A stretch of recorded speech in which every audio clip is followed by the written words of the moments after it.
Okay, so today we're here to talk a little bit about Augmentt and Barracuda, the better together story, delivering complete M365 security. Um, we'll get into a little bit of the agenda. If my slide will move, there it is. We're going to talk a little bit about the Barracuda One platform. You guys can read the agenda. I'm not going to go through the whole thing, but we'll quickly move on. I'm excited. I'm excited for today, Stefan. Yeah, so am I. I think it's a so just to for everyone who's joining us, you're obviously familiar with Augmentt. We from Barracuda, we've been around for almost 22 years in the cybersecurity element. And what we would like to show you today is how we feel about security on M365. Now, we are very much aware that we can't do everything ourselves. So sometimes it's really good for us to search for partnerships, both in implementers, but also in solutions that help us put forward a better security posture for our partners and customers. And that's why today we're talking together with Augmentt. So what is Barracuda One? For Barracuda One is the culmination of all our different security solutions within our ecosystem. We traditionally spend time securing email, doing backup and restore of data, securing network and securing applications. And for us, Barracuda One is the platform that brings that together.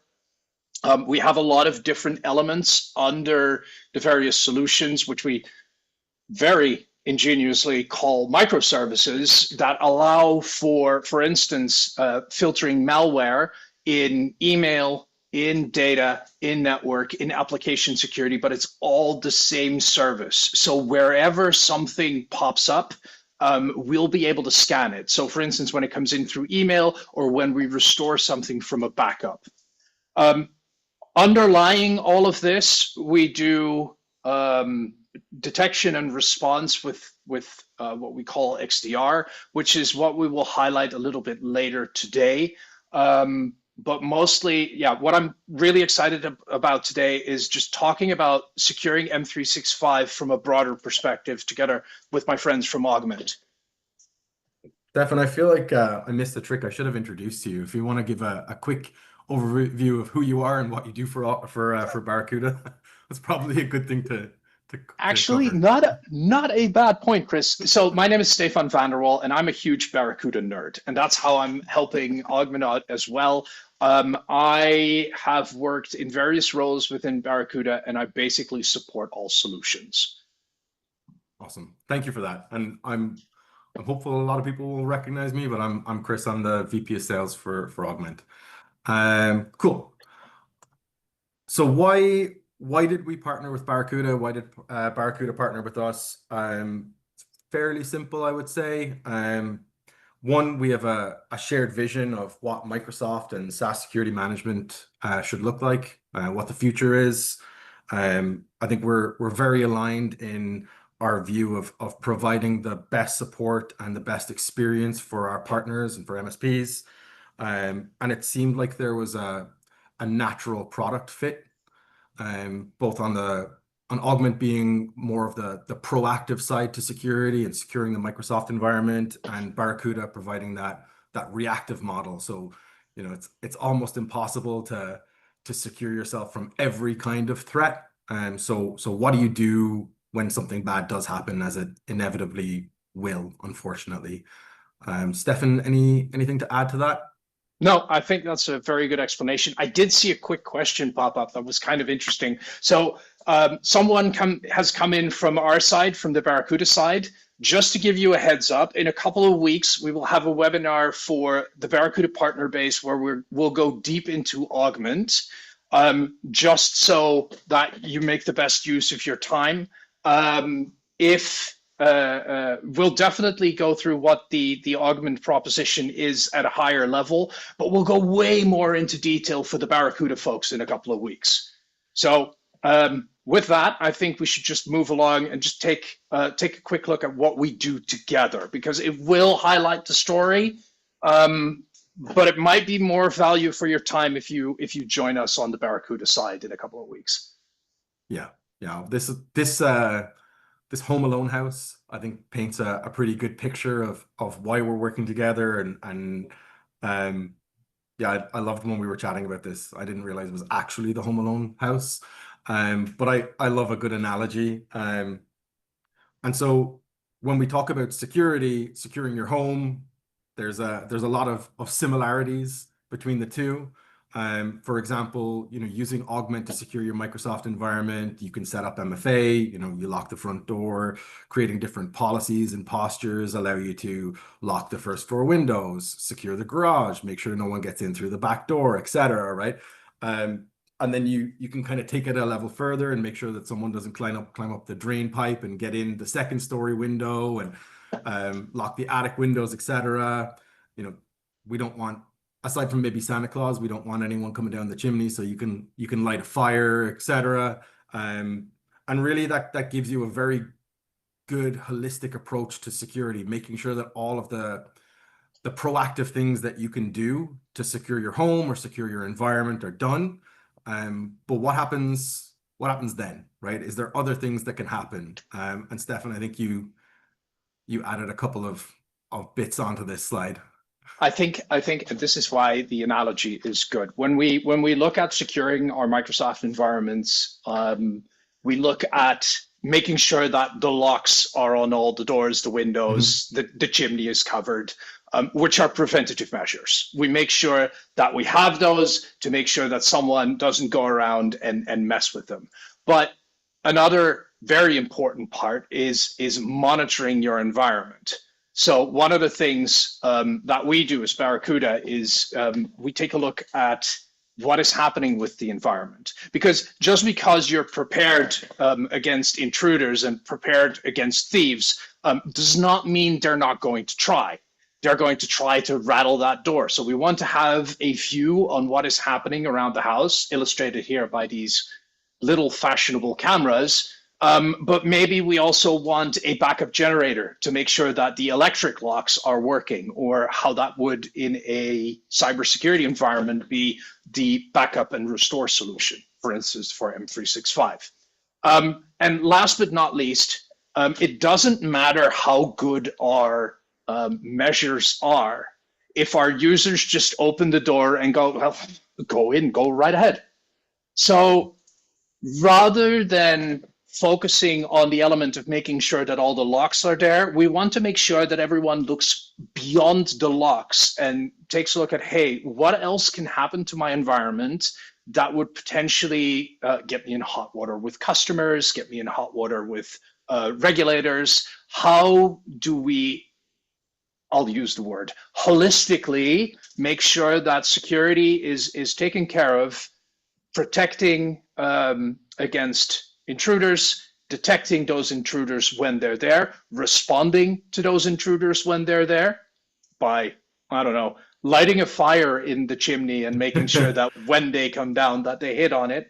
And how do we recover? So how do I close that front door once I know that it's been opened? Yeah, I love the front door analogy. Like, it's when leading up to this webinar, when we were chatting about it, like it's always it's just a timing and numbers thing when it comes to security in some instances, especially when it comes to user security. The example I gave to you, Stefan, that I think maybe will resonate with people is when maybe people can't tell from my accent because I'm very Canadianized now, but I'm from Ireland originally, and when I was applying for my permanent residency here, I got a phone call from the Canadian Immigration Agency or something. And it was a phishing call. It was a spam call. I just, maybe got lucky because I had gone through my cyber awareness training, and I Googled the phone number and I realized it was spam, but it catches people, right? And so people open the front door. They do it all the time, and it always catches people. I don't know, Stefan, did you have any examples of you being caught by phishing? It's I think the worst. I'll give you the worst example because it's also the funniest example. It's as an employee in security, I have been exposed to various amounts of awareness training all the time. And one of the things that usually plays into is people start thinking they're invincible. Never think that you're invincible. And I was working on, we have an awareness training tool, and I was working on it to see if I could build something that I could fall for. And so I made an email, and I was in sales back then, and I made sure that everything was there to be urgent in the morning at 6 a.m. before my first coffee, when I'm not my best person, to pop into my mailbox and say, you need to urgently go and do something. And I grabbed my phone in the morning as I woke up, and I was about to click that link. And that was simply because I had extended it for 3 months later. I had completely forgotten I had done that at all. I was just trying to test something out. And for me, that was the realization that it doesn't matter what I do, I need to remain vigilant because I'm still a target as long as I make sure that the bait for the user is good enough. That's the example I was fishing for. And successful phishing campaign executed. I'll pass it over to you again on this one, Stefan. This is your slide on the cyber kill chain. Yes. So when we talk about cybersecurity, and what I personally really like about Augmentt is it helps me in the first tab, which is reconnaissance. Augmentt, for me and for the use cases I see for it from a security perspective, reduces my attack surface. So it makes it more difficult for the enemy or for a cyber criminal to get a hold into my environment because I reduce the attack surface. Now, when someone goes through the different steps, so when someone attacks, they will roughly go through these steps. They will do reconnaissance, so see where they can get their hooks into. Then they make or buy, because you can just freely get them almost freely off the web, a piece of malware that is able to affect the type of systems that are in the environment. We deliver it through phishing email, through USB drive, through whatever way you can think of. It then starts exploiting. The cyber criminal does lateral movement, so they get into systems that may not initially be breachable, but through some left or right movement or getting some higher account credentials, it is very easy for them to escalate these privileges. And last but not least, and when you hit the last point, it's basically too late. They've got their objectives, they've exported their data, they've encrypted your data, and well, we have a major problem. So ideally, the earlier in the chain we can get a cyber criminal, the better it is. Do you have anything you want to expand on that, Chris? No, I think you nailed it. I did think it was interesting when we were chatting about it earlier that it's gone from encrypting to exporting and encrypting, right? Because I guess it's ever evolving, right? People are constantly finding new ways to exploit and attack and I guess make more money off poor SMBs that we're trying to secure. Yeah, it was the more innocent times of 2015, 2017, where the only reason to get in was just encrypt everything. And then as a user, you could go, hey, at least I've got the backup. But if they exfiltrate your data and just throw it on the web and go, well, here's everything, then the backup doesn't really matter anymore. So that's a very good example of evolving cyber threats. So let's talk a little bit about the stages of a security breach, maybe a little bit more of a real world example, right? Phishing email comes in, you can have solutions in place. They're not always going to catch absolutely everything. Social engineering happens. I always give the example of a sales rep waiting for a signed deal to come in. They're far more likely to click on a link if they think it's a signed deal. I've seen it happen, not here, but I have seen it happen. MFA, I mean, Microsoft Identity Security, making sure that MFA is configured is so important. And I'm always surprised when we have prospect onboardings or partner onboardings for new Augmentt partners. And also I feel like, with a lot of these calls, the prospect or partner that we're onboarding sometimes is shocked when they realize the amount of admins in an environment, or the amount of admins or global admins that don't have MFA turned on when they should and they thought they had. Um, the bad actor gets access, like we chatted about, and then bad stuff happens. So how can we secure that? Anti-phishing, so making sure that there's a good solution in place that's going to block the majority of phishing emails. Step number one.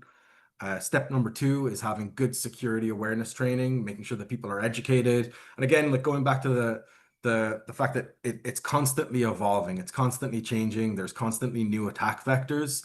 So having a really good tool that's keeping up with those different attack vectors and noticing the trends in the space is vitally important. I know a lot of people don't like having to go through the security awareness training, but it's becoming so important. Even to get cyber insurance now, a lot of places will have it as a requirement.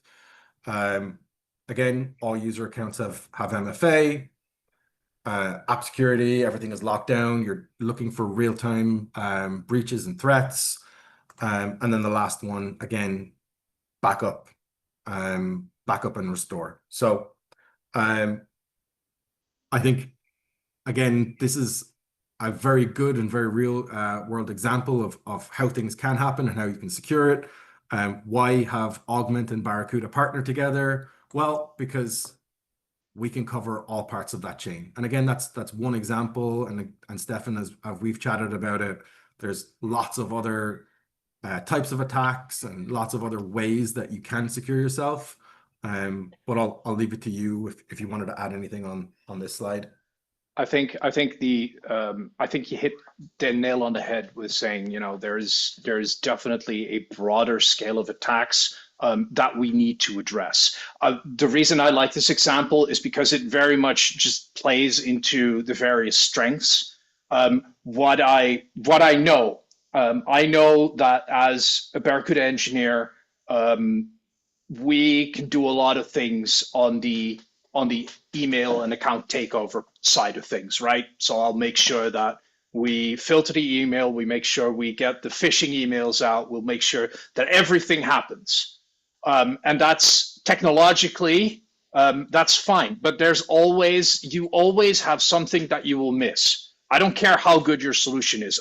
We can put any email solution in here, everyone will miss something one time. We only need to get it right every time. The bad guys need to get it right one time. Mm-hmm. Which is why I find the concept of preparing better for this, so making sure that all user accounts have MFA, that there's a reduction in risk on the accounts that are admins. So either we know that those admins are there, they are appropriately locked down, and all that other good stuff, which I wouldn't be able to do from just my Barracuda side of things. I can do it from M365, right? But the thing with M365 is it gives you all the knobs and dials, and then goes have fun. And the idea of bringing it together and actually making security simpler, both in the preventative measures as well as the follow-up, is such a core part of what we're trying to do. I like that knobs and dials comment. You're spot on. So talk a little bit about customer expectation. I think I've heard it so many times now, like customers buy Microsoft, they think, okay, great, I've got a best-in-class product, it's secure, my MSP is looking after me, we're good, right? It's a tale as old as time, I would say. And on the MSP side, you're thinking, okay, these guys aren't willing to pay for P1 licenses. They've got basic licenses in place. We had them sign a liability waiver because they aren't willing to do anything. So we got to cover ourselves. And there's oftentimes a misalignment between the customer and the MSP expectation. So important to be able to articulate why security is important to them, why they need to pay for the premium licenses, why you need to put these policies in place, why you're making them.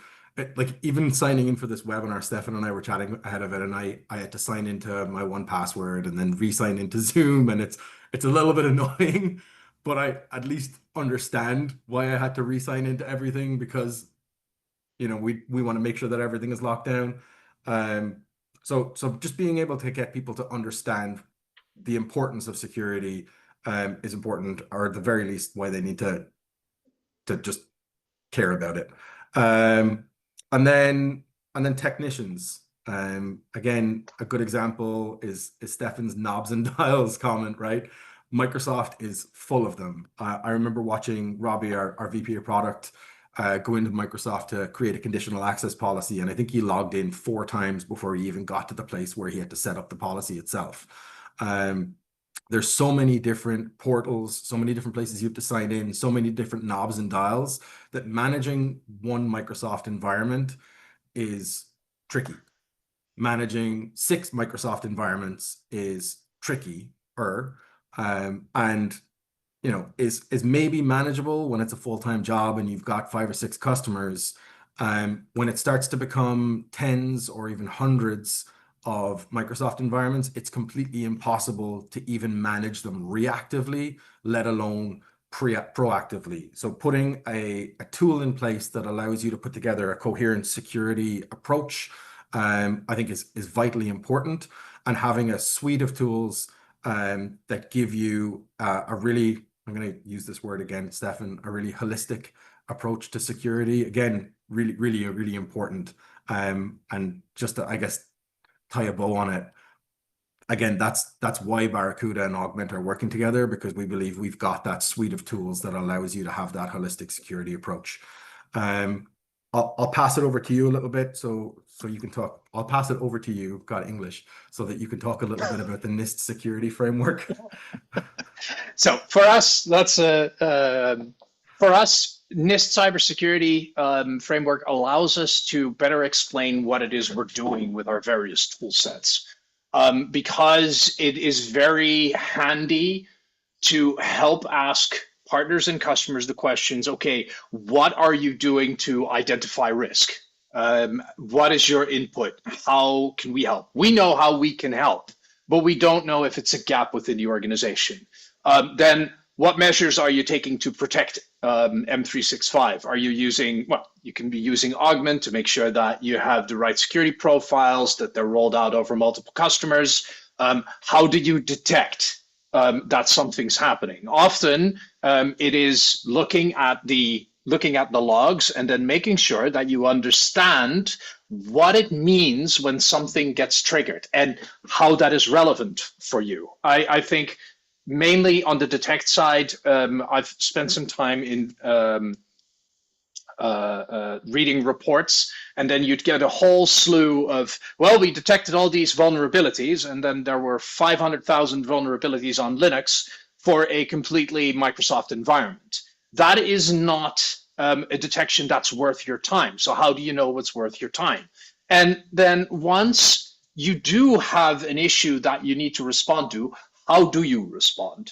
I think the most classical, it was a few years ago, but one of the most classic responses was to not do anything in some organizations as soon as they realized that they had a breach. It's just they froze. And the most elementary way I've seen responding to a cybersecurity incident is pulling out the internet cable, which might not be elegant, but it does work. And last but not least, how do you recover? And the reason I'm telling you this is because I'm going to show you a little demo of something that we do. And we were talking together and said, okay, what is probably the gap that we can see that we can step in to give Augmentt partners an introduction to Barracuda on how it works. Now let's see if I manage to move this slide. Mm-hmm. Oh, sorry. I gotta take my hand off the mouse. Let's see if something's happening. Ah, something is worked. happening. There we go. What I want to do is take you through a small tour of our Barracuda XDR.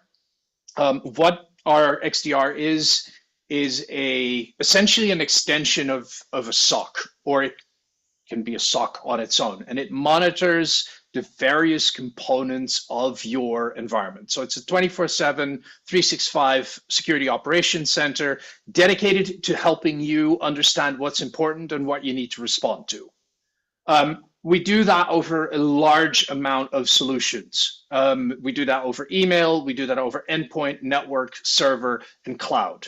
What I'm going to show you today is cloud, because it's the simplest and most elegantly fitting solution together with Augmentt, because we can help you monitor your Microsoft environment and help you respond to any threats that may be in there.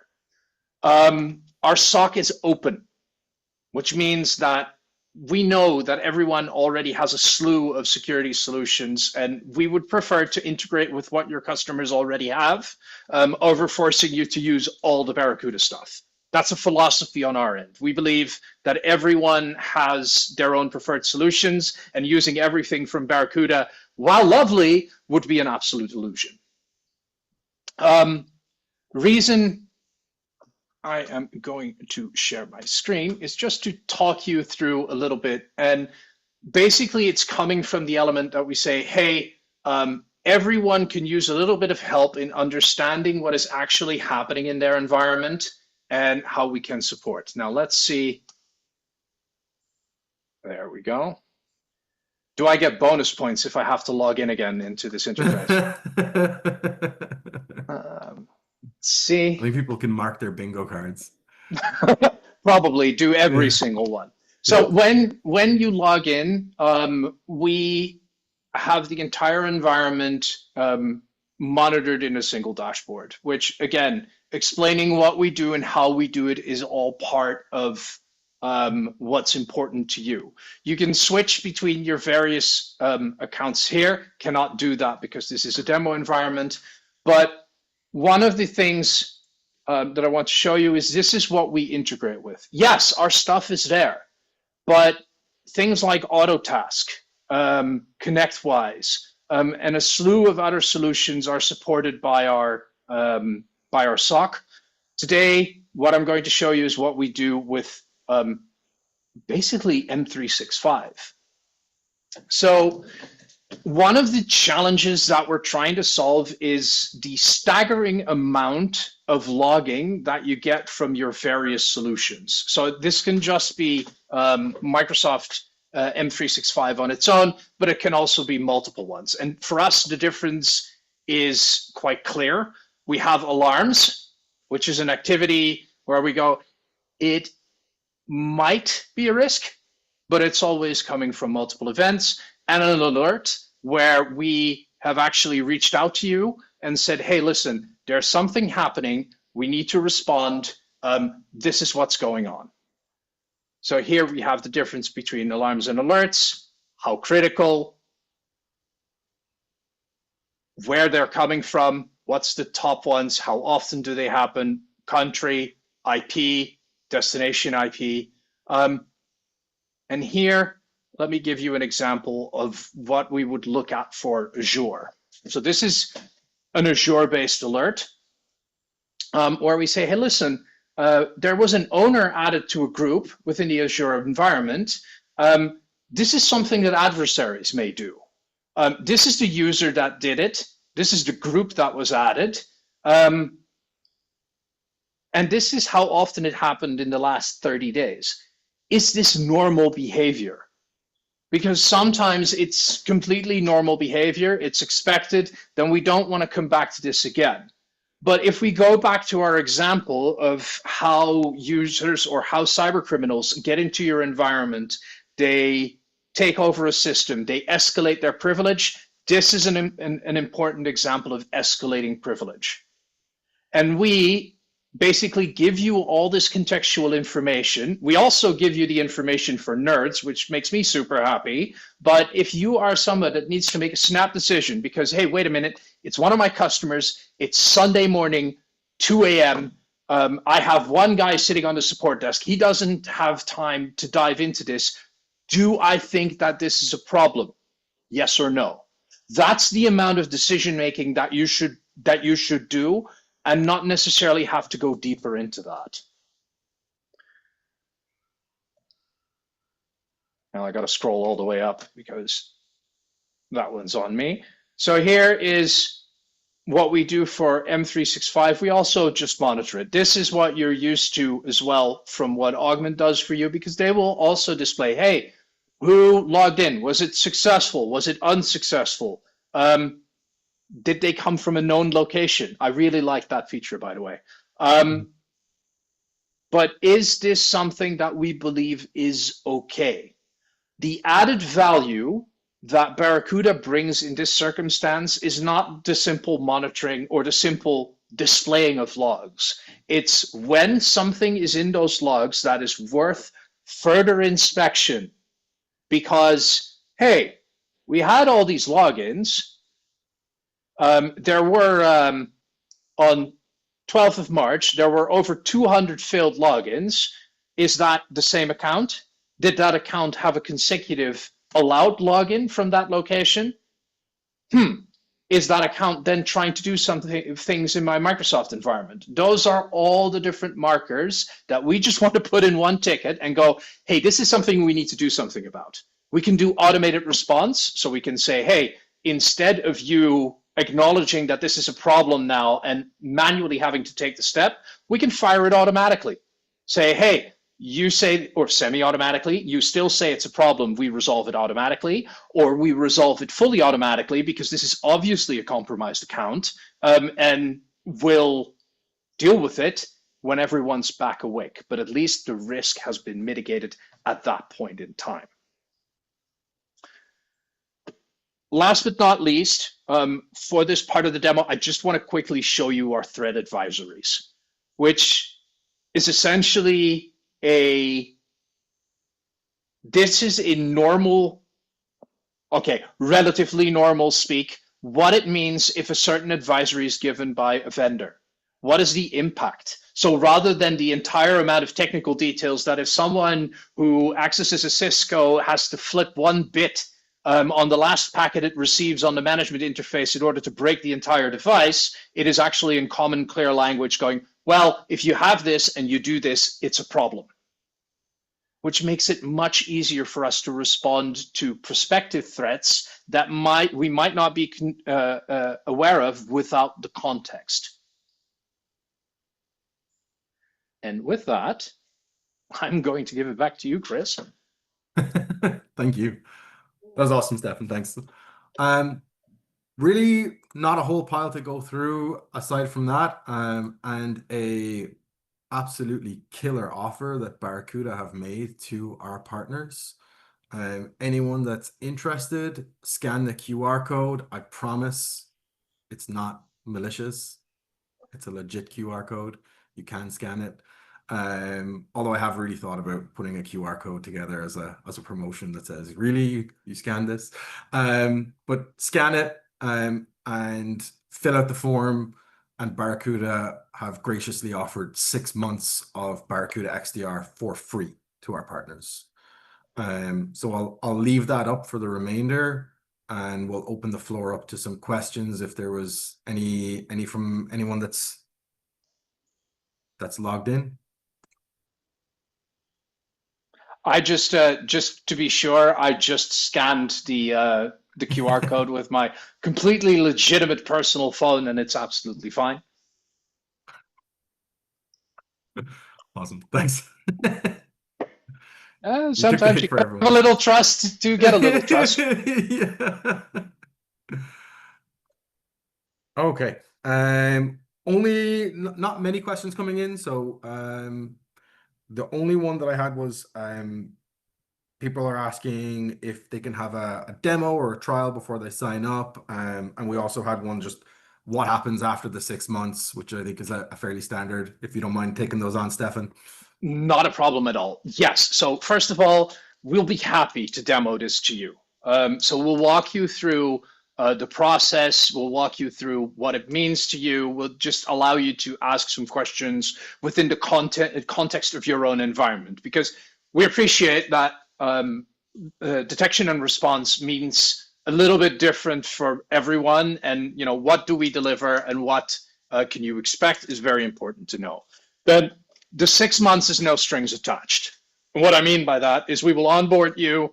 If in 6 months you feel, oh, wait, this is great, we want to continue, then we continue. If in 6 months you think, it's not for me, I would like something different, then no hard feelings. Then we were glad to have you on board for 6 months, and we'll just offboard you. Awesome. And actually, just I think a good question to ask: what is involved in the onboarding, Stefan? If you don't, I don't think you have to get into all the details, but maybe just a quick overview of that. So we'll have a talk about the environment. Essentially, it means that we will need to get the logs forwarded from the cloud environment. So we will talk you through the logistics of that. And then we will make sure that you understand what you have within the dashboard. So we will go into what is called an onboarding process, which will take a couple of hours, just step by step. But it's mostly important that we know what we're going to protect. You understand what you get. You understand how you need to navigate the system. And last but not least, who do we call in case there's a problem? Yep. Okay. I think that was the last of the questions that have come in. I'll give it another 30 seconds in case anyone is frantically typing a really long message that they haven't quite gotten in through. But yeah, I think we're pretty much done. So thank you everyone for your time. Thank you, Stefan. It's been awesome running the webinar with you. I look forward to more. Awesome. Thanks for having me, Chris. It was great. Thank you all for your attention. Yeah. Thanks everyone. Okay. Bye now. Bye-bye.